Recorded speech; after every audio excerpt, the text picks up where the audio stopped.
नमस्कार, न्यूज 24 देख रहे हैं आप। मैं हूं आपके साथ डॉक्टर मीना शर्मा। बजट आ रहा है देश में, राज्यों में भी आएगा, लेकिन अभी नजर है देश के बजट पर। भारत सरकार, नरेंद्र मोदी, निर्मला सीतारमन, ये सब मिलकर क्या कुछ करने वाले हैं देश के युवाओं के लिए। रोजगार बढ़ेंगे, रोजगार क्रिएट किए जाएंगे, या नौकरियां सरकार डायरेक्ट रूप से देगी। किस तरह की योजना इस बजट में सरकार युवाओं के लिए लेकर आने वाली है, किस तरह की तैयारियां जो है वो वित्त मंत्री निर्मला सीतारमन कर रही है, यही समझने की कोशिश हमारे खास मेहमानों के साथ कर रहे हैं। हमारे साथ विजय कुमार बंधु जी हैं, जो कि अटेवा के अध्यक्ष हैं। साथ ही हमारे साथ जो मेहमानों का पैनल है उसमें तमाम राजनीतिक दलों के जो प्रवक्ता हैं, उनके साथ साथ हमारी हर दिन कोशिश रहती है। सच्चिदानंद मिश्र हैं, जो कि प्रदेश महामंत्री हैं संविदा कर्मचारी संघ के। वेद माथुर जी हैं, जो कि आर्थिक मामलों के जानकार हैं, गहरी समझ रखते हैं, पकड़ रखते हैं।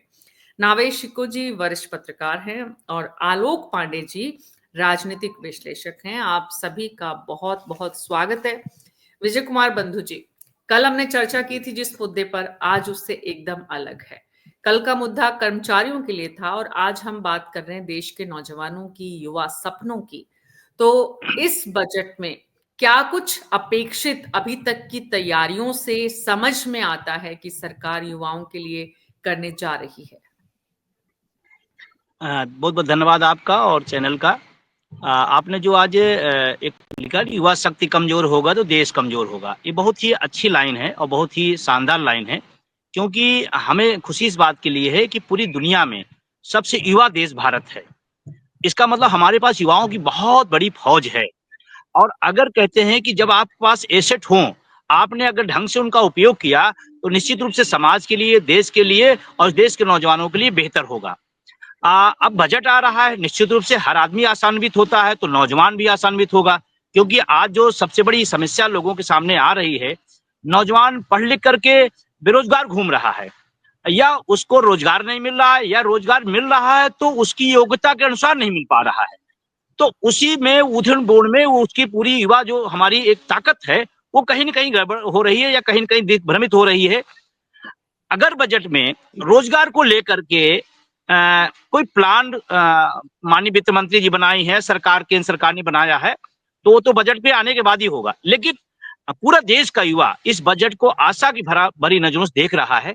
उसके पीछे मैं कारण बता दूं, चाहे उत्तर प्रदेश का लोक सेवा आयोग हो, चाहे बिहार, चाहे मध्य प्रदेश, आप लगातार देख रहे हो तमाम लोकसभा जो मतलब लोक सेवा आयोग की जो नौकरियां होती, छोटी मोटी नौकरी बात छोड़, उन पर कभी पारदर्शिता का सवाल नहीं उठता था। आज चारों तरफ पारदर्शिता का सवाल है और हक के लिए आवाज उठाया जा रहा है, तो नौजवानों लाठियां पड़ रही है।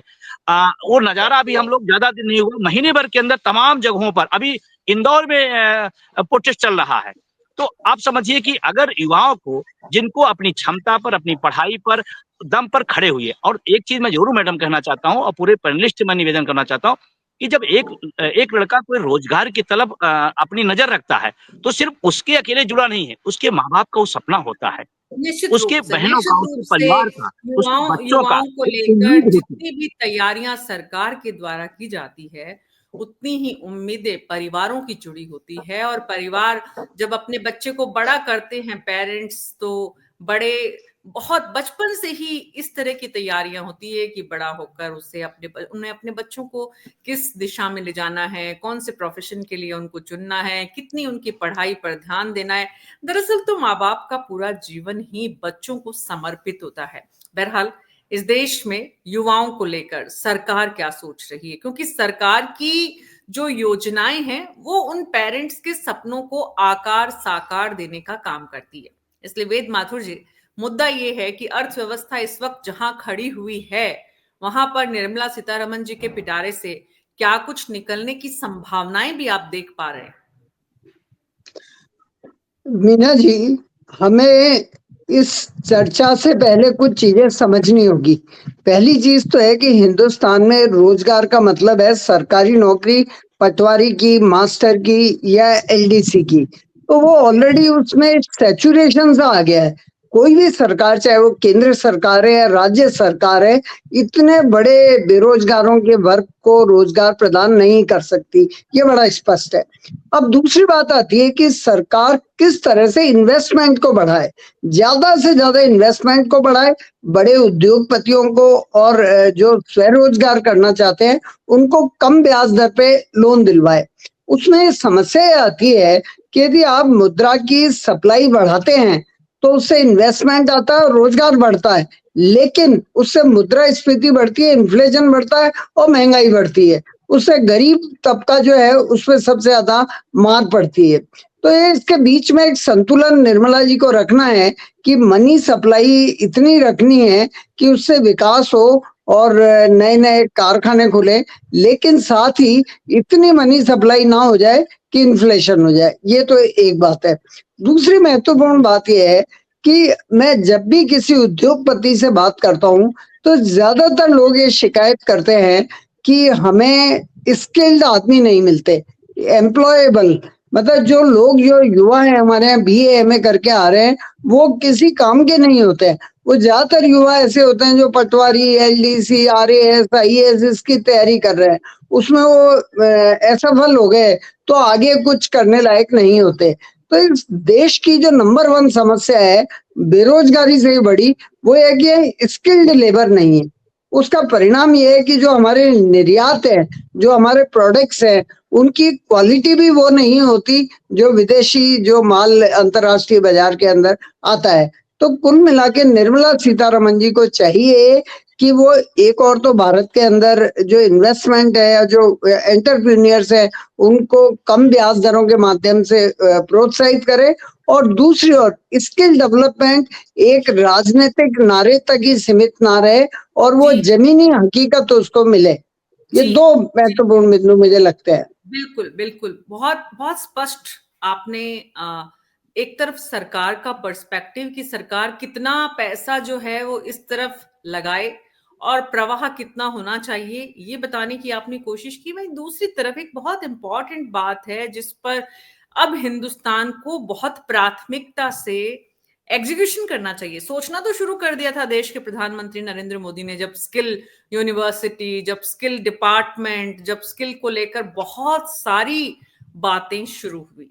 आज की तारीख में बहुत बड़ी बड़ी कंपनीज हैं भी जो स्किल डिपार्टमेंट से मिलकर काम कर भी रही हैं और बहुत अच्छा उसका रिजल्ट भी है, लेकिन उसकी संख्या या उसका अनुपात बहुत कम है तुलनात्मक रूप से जितनी जरूरत है। और वो तभी संभव है जब सरकार की वो प्राथमिकता में आए, फोकस हो उस पर, और तमाम जो इंडस्ट्री के लोग हैं उनके साथ बैठकर finance minister, skill university, skill minister, human resource minister, youth minister, ये तमाम जो लोग और इनका पूरा डिपार्टमेंट एकजुट होकर, क्योंकि बहुत बहुत सारे काम ऐसे होते हैं सरकार में, खास करके केंद्र सरकार में, वैसे तो राज्यों में भी, कि बहुत सारे डिपार्टमेंट के साथ मिलकर किसी प्रोजेक्ट को सफल बनाना होता है, और उसमें है ये युवाओं का मुद्दा। तो नावेश शिको जी, मैं आपके पास आ रही हूँ।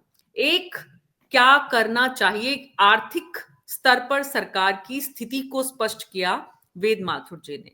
एक, सरकार की मंशा, इस वक्त केंद्र सरकार जिस तरह से काम कर रही है, जिन मुद्दों को प्राथमिकता दे रही है, जिन विषयों को लगातार सरकार एड्रेस कर रही है, उसमें आप युवाओं को कहां पाते हैं?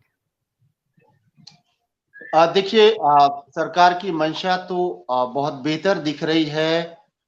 जिस तरीके से उनकी योजना है, जिस योजनाओं को क्रियान्वित करने जा रहे हैं, उससे ये जाहिर हो रहा है कि कम से कम इस सरकार को चिंता है, फिक्र है, क्योंकि इस देश को सबसे ज्यादा रोजगार की जरूरत है। रोजगार की कमी इस देश को बहुत नुकसान पहुंचा रही है। बेरोजगारी से गरीबी भी है, खराब लॉ एंड ऑर्डर भी है, और कहीं ना कहीं युवाओं का भटकाव भी है। और सबसे बड़ा मुद्दा इस देश का बेरोजगारी है, और रोजगार मुहैया कराने की कोशिश सरकार की अगर मंशा है या इस पर काम करने जा रही है, एक कदम भी बढ़ा रही है, तो उसकी सराहना करना चाहिए। स्किल डेवलपमेंट की बात हो रही है, ये बात बिल्कुल सही है कि हर युवा एमबीबीएस नहीं कर पाएगा, आईआईटी नहीं जा पाएगा, आईएएस आईपीएस नहीं बन पाएगा, 1-2% भी उस दिशा में नहीं जा सकते। आम युवाओं को किस तरीके से अपना घर चलाने के लिए रोजगार में मदद करे सरकार, उस दिशा में सरकार को सोचना चाहिए और सरकार इस पर कुछ सोच रही है, कुछ करने जा रही है, ये पता चला है। लेकिन इस बात को बिल्कुल भी नकारा नहीं जा सकता कि स्किल्स जब होंगे, कौशल विकास बढ़ेगा, रोजगारों के हुनर डेवलप किए जाएंगे, विकसित किए जाएंगे, उन्हें कुछ सिखाया जाएगा, इस लायक बनाया जाएगा कि वो एक मामूली तनख्वाह पे ही उनको नौकरी मिल सके। इस दिशा में सरकार काम कर रही है, करना चाहती है, ये बहुत अच्छी बात है। लेकिन एक बात जो लगातार 10 साल से कही जा रही है कि ये सरकार को आखिर सरकारी नौकरियों से क्यों एलर्जी है। ये देश और इस देश के रोजगारों का सबसे बड़ा सहारा सरकारी नौकरियां रही हैं। सरकार के जितने भी उपक्रम हैं वो आखिर घाटे पर क्यों हैं, आखिर सरकार उसमें भर्तियों के लिए क्यों आनाकानी करती है। सरकार का एक साफ जवाब है कि ज्यादातर उपक्रम नुकसान में हैं, तो सरकार फिर आखिर क्यों कर रही है। जैसे आप दूर संचार में हम की बात करें, उसमें सरकारी उपक्रम क्यों नुकसान में है और प्राइवेट क्यों सबसे ज्यादा कमाई कर रहे हैं। इस तरीके से रेलवे सेक्टर के कई हिस्से जो है प्राइवेट सेक्टर में दिए जा रहे हैं। मैं ये नहीं कह रहा हूं कि निजी उद्योग गलत हैं, उनको भी बढ़ावा दीजिए, उसमें भी रोजगार के लिए युवाओं को ट्रेन करिए, उनको एंटर्नशिप देने की बात हो रही है, उनको कुछ हुनर सिखाने की बात हो रही है, ये सारी बातें सही हैं। मैं इस बात से इनकार नहीं कर रहा हूं कि ये कदम गलत है, लेकिन जब सरकार नौकरी देने की मंशा की कोई बात करती है और कोई कदम उठाती है, उसके साथ वो सरकारी नौकरियों पर मौन धारण कर लेती है। और ये बात सही है कि सरकारी उपक्रम जो है वो नुकसान पे लगातार दशकों से हैं। बात सिर्फ बीजेपी और मोदी सरकार की नहीं है, इससे पहले भी है। लेकिन सवाल इस बात का है कि सरकार में ये क्षमताएं क्यों नहीं है कि प्राइवेट सेक्टर को आगे बढ़ाने के लिए जो सराहनीय कोशिश की जा रही है, इस पर कोई एतराज नहीं है। जो गवर्नमेंट डिपार्टमेंट है वो आखिर घाटे से बाहर निकले, कम से कम नो प्रॉफिट नो लॉस में आ जाएं, कमाई करें, उस दिशा में सरकार अपनी क्षमताओं का इस्तेमाल क्यों नहीं कर रही है। सरकारी विभाग, सरकारी उपक्रम, सरकारी जो सेक्टर हैं उसको सुधारने के लिए सरकार ही तो सख्त कदम उठा सकती है। सरकार ही तो ये देख सकती है कि आखिर हजारों जो लोग किसी भी विभाग से जुड़े हैं वो उसको घाटे से बाहर क्यों नहीं निकाल पा रहे हैं। यही तो कारण है कि वो सरकारी नौकरी देने से आनाकानी कर रही है कि जो विभाग घाटे पर है हम उसके ऊपर बोझा क्यों लाद दें। तो ये बड़ा विषय है। और प्रदेश महामंत्री संविदा कर्मचारी संघ हमारे साथ जुड़े हुए हैं नावेद जी, और जो बात आप कर रहे हैं, जिस तरफ आप सरकार का ध्यान आकृष्ट करना चाहते हैं, समाज जिस बात की तरफ देख रहा है, क्योंकि समाज का तो सबसे बड़ा आकर्षण ही अपने बच्चों को सरकारी नौकरी की तरफ ले जाना है। ये इतना ज्यादा है कि उसको तो एक तरफ कम करने की जरूरत है, लेकिन सरकार को जो कर्मचारियों की संख्या है वो बढ़ाने की जरूरत है। सच्चिदानंद मिश्रा जी, इस पूरे मामले पर सरकार की जो कर्मचारियों को भर्ती, सरकारी जितनी भर्तियां, जितनी वैकेंसीज पेंडिंग पड़ी है, बहुत लंबी फहरिस्त आपके पास होगी। बिल्कुल, सबसे पहले तो आपके न्यूज चैनल का मैं बहुत बहुत धन्यवाद ज्ञापित करता हूं कि आपने युवाओं के लिए रोजगार जैसे महत्वपूर्ण मुद्दे पे आज ये डिबेट आयोजित किया है। आप हम लोग मुख्य बिंदु पे आते हैं कि जैसे प्रदेश सरकार द्वारा वर्तमान में जिस प्रकार के रोजगार दिए जा रहे हैं युवाओं को, आप देख रही हैं कि तमाम सरकारी विभागों में आउटसोर्सिंग संविदा पे लोगों की नियुक्ति की जा रही है, एजेंसियों से कर्मचारी तैनात किए जा रहे हैं, रिटायर्ड लोगों को नौकरियों पे रखा जा रहा है, लेकिन युवाओं को सम्मानपूर्ण वेतन की नौकरियां नहीं दी जा रही हैं। आउटसोर्सिंग में बेहद कम वेतन दिया जाता है, जिससे कर्मचारी का, युवाओं का, पूरा परिवार का भरण पोषण नहीं हो पाता है, वो अपना सम्मानपूर्ण जीवन यापन नहीं कर सकते हैं। वहीं दूसरी तरफ उन्हीं सरकारी विभागों में तमाम रिक्त पद पड़े हुए हैं जिसपे अस्थायी भर्तियां क्यों नहीं हो रही हैं। सरकार के पास अगर कर्मचारी नहीं होंगे, कर्मचारी ही सरकारी योजनाओं को जन जन तक पहुंचाते हैं, उनका क्रियान्वयन करते हैं, विभाग कर्मचारियों से चलता है। अगर कर्मचारी ही नहीं रहेंगे तो सरकार के विभाग कैसे चलेंगे, और सरकार के विभाग अगर नहीं चलेंगे तो सरकार के मंत्री का क्या काम है, ये भी एक सोचने वाला विषय है। अगर आप जनता को अच्छी से अच्छी सुविधा मुहैया कराना चाहते हैं, ज्यादा से ज्यादा योजनाओं का लाभ देना चाहते हैं, तो आपका विभाग बड़ा होना चाहिए, आपके पास पर्याप्त मात्रा में मैन पावर होना चाहिए, पर्याप्त मात्रा में कर्मचारी होने चाहिए। तमाम जो रेवड़ियों की तरह तमाम योजनाएं जो चल रही हैं, उसको आप बंद करके पहले अस्थायी रोजगार पे, अस्थायी नौकरियों पे बात करिए। हर घर में नौकरी होगा, कौन सा परिवार नहीं सुदृढ़ होगा, कौन सा मजबूत नहीं होगा। हम अगर आर्थिक रूप से मजबूत होंगे तो हम निश्चित तौर पे सरकार का सहयोग करेंगे, और जो विकास के कार्य हैं, विकास के मामले हैं, वो हम खुद ही अपना करेंगे, हर परिवार खुद ही मजबूत होगा। जी जो नौकरियां जो इस समय सरकार दे रही है, स्वरोजगार, स्वतः रोजगार, ये सब कोई रोजगार नहीं है। हम सक्षम है, पान की गुमटी खोल रहा है कोई, वो रोजगार अपना अपने आप कर रहा है। समझने का मेरा, हमारे दर्शक जो इस कार्यक्रम को देख रहे हैं, वो अभिभावक जो अपने बच्चों को सरकारी नौकरियों में भेजना चाहते हैं, वो युवा जो सरकारी नौकरियों के लिए सालों से ट्यूशंस कर रहे हैं, कोचिंग कर रहे हैं, इतने बड़े बड़े इंस्टीट्यूशंस चल रहे हैं, जो कई बार फॉर्म भर चुके हैं या फॉर्म भरने की ही तैयारियों में जुटे हुए हैं, लेकिन उन्हें सरकारी नौकरियों का फॉर्म ही नहीं मिल पाता है। मेरा सवाल ये है कि सरकार की रफ्तार नौकरियां मुहैया कराने में सरकारी धीमी क्यों है, सच्चिदानंद जी? नहीं, बिल्कुल आप सही कह रही हैं, सरकार को इस पे ध्यान देना चाहिए। जितने भी रिक्त पद हैं और जो नियुक्तियां जारी, विज्ञप्ति जारी भी की जा रही है, उसके रिजल्ट आने में, उसकी नियुक्ति होने में काफी समय व्यतीत होता जा रहा है। तो सरकार को इस पे कहीं ना कहीं गंभीरता से विचार करना चाहिए। जिस विभाग में विज्ञप्ति जारी, आलोक पांडे जी हमारे वरिष्ठ राजनीतिक विश्लेषक थे, वो नजर नहीं आ रहे मुझे। आलोक पांडे जी के पास मैं जाना चाह रही थी, क्योंकि इस पूरे पैनल में हमें एक बात जो सबसे इंपॉर्टेंट समझने की है कि हम शुरू कर रहे हैं अर्थव्यवस्था से, तो अर्थशास्त्री हमारे साथ वेद माथुर जी हैं, और हम पहुंच रहे हैं उसके बाद राजनीतिक विश्लेषक के रूप में आलोक पांडे जी के पास। तो वो राजनीतिक पक्ष को बेहतर ढंग से समझते हैं। जैसा कि सच्चिदानंद जी ने कहा कि सरकार देर कर रही है, सरकार इसमें ढिलाई कर रही है, सरकार इस पे उम्मीदों पर खरी नहीं उतर रही है। वो सरकार जो बड़े बड़े वादे करके आई थी, वो सरकार जो पिछली सरकारों की इसी मुद्दे पर आलोचना करती थी, आज वो सरकार वो नौकरियां मुहैया करा नहीं पा रही है। ये विफलता जो है, इस विफलता को कम करने का प्रयास इस बजट में कितना करने की कोशिश कर सकती है सरकार, वेद माथुर जी?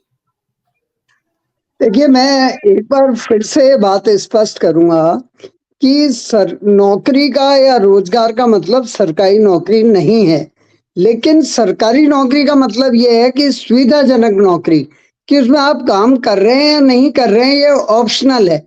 दूसरी बात है कि यदि सरकारी कर्मचारी, चाहे वो दूरदर्शन के हों या किसी सरकारी बैंक के हों या पुरानी वाली एयर इंडिया के हों, यदि वो ईमानदारी से कार्य करते तो भारत के अंदर प्राइवेट सेक्टर विकसित नहीं हो सकता था।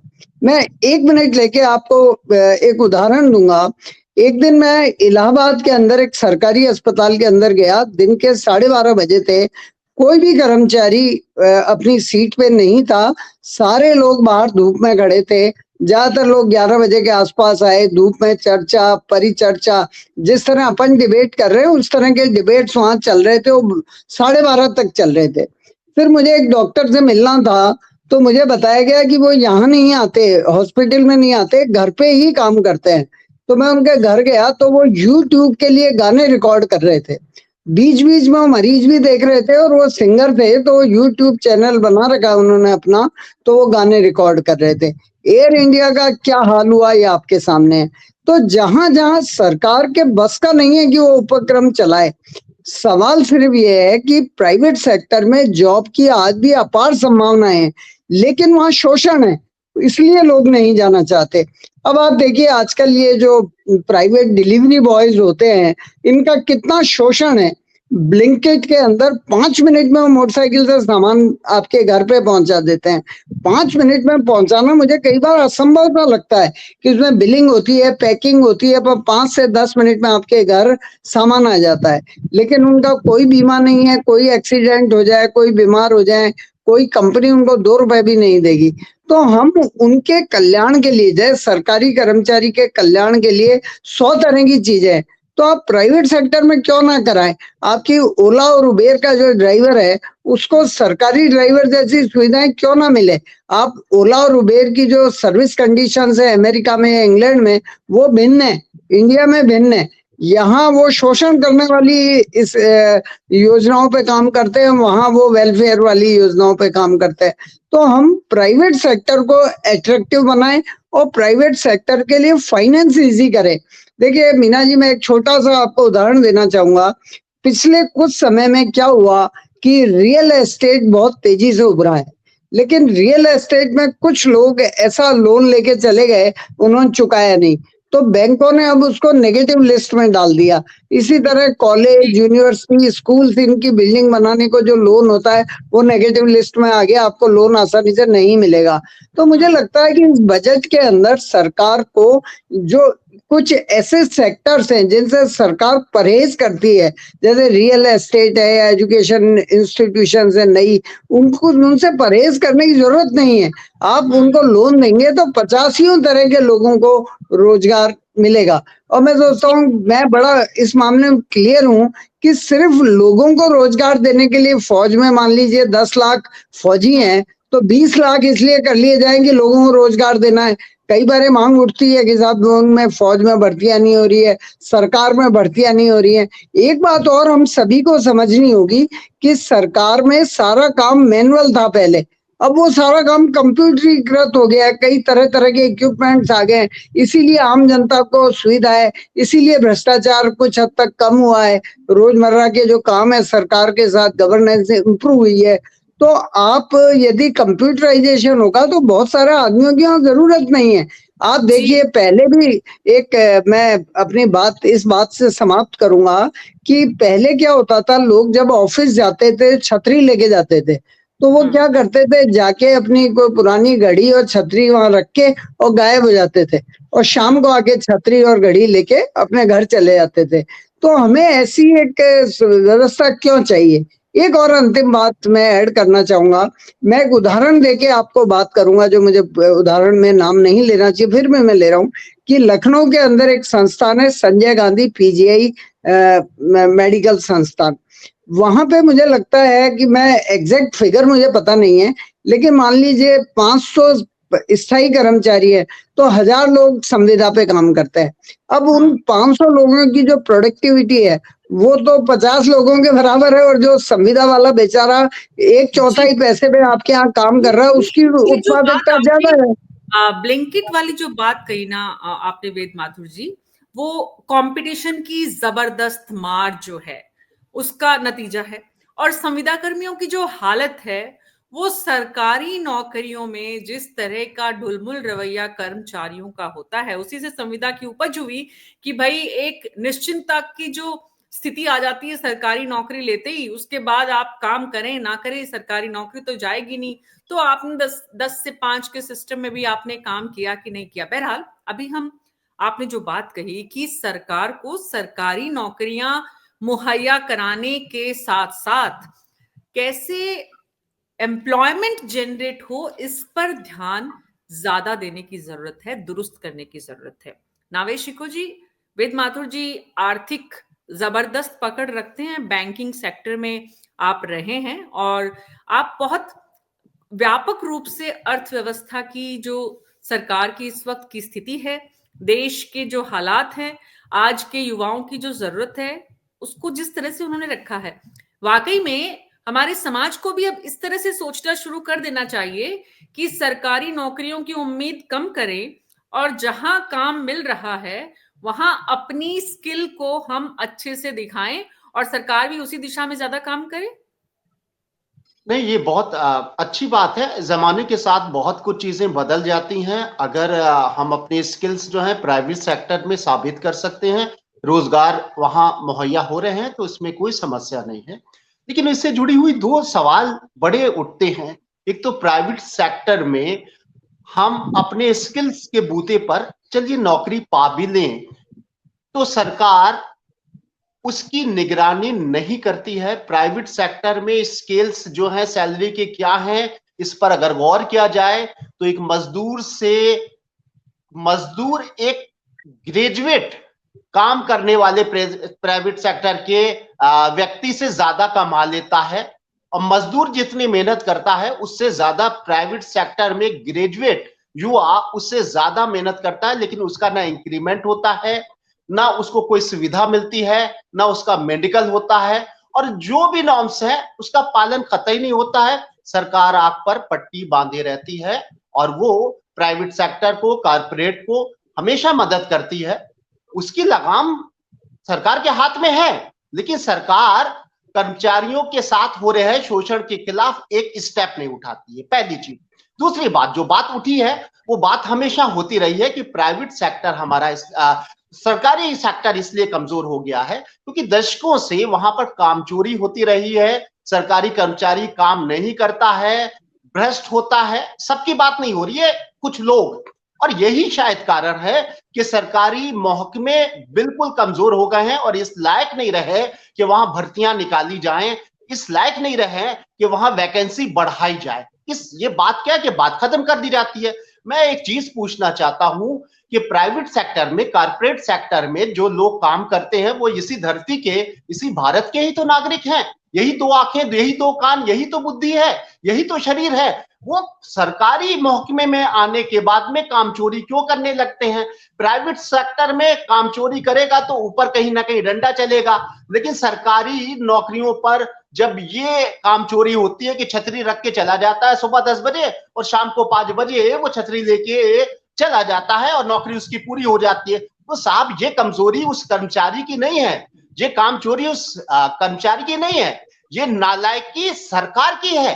क्योंकि सरकार के हाथ में सरकार की सारी लगाम होती है, विभागों की लगाम होती है। अगर वहां पर काम चोरी हो रही है तो सरकार काम चोरी कर रही है, अगर वहां भ्रष्टाचार हो रहा है तो सरकार आखिर होती क्या है? सरकार तो सबसे बड़ी ताकत होती है, और सरकारी जो सेक्टर है जब उसकी लगाम वो नहीं कर पाए, हाथ में नहीं रख पाएगी, और वहां पर सारे विभाग नुकसान पे और खत्म हो रहे हैं, वैकेंसी नहीं निकल पा रही है, तो इसका जिम्मेदार वो कर्मचारी, वो बाबू, वो अधिकारी नहीं है, सरकार ही है। वैकेंसी नहीं निकालने का आइडिया सरकार को ये जो कंसल्टेंट्स और जो ठेकेदारों के थ्रू जिस तरह की मैन पावर लेने का जो एक पूरा ट्रेंड शुरू हो गया है, विजय कुमार बंधु जी, ये भी एक बड़ा कारण है कि सरकार का काम तो हो रहा है, छोटी छोटी सैलरी पे अच्छी संख्या में आप एजेंट्स के थ्रू, ठेकेदारों के थ्रू ह्यूमन रिसोर्स को आपको जितना चाहिए आप उतना काम भी करा रहे हैं,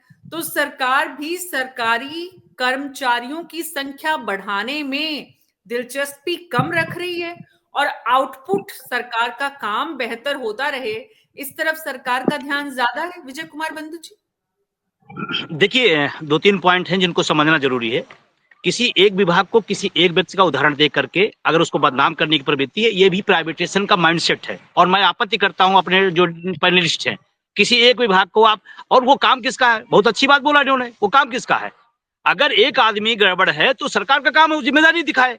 आपने छाता को उदाहरण दे दिया, आपने यही आउटसोर्सिंग के लोग बैठे हुए हैं 15-15, 16-16 घंटे, मैं लखनऊ की बात कर रहा हूँ, 108 एम्बुलेंस में 15-15, 16-16 घंटे काम कराया जाता था, और तनख्वाह कितनी देती है उसका उदाहरण आपने नहीं दिया।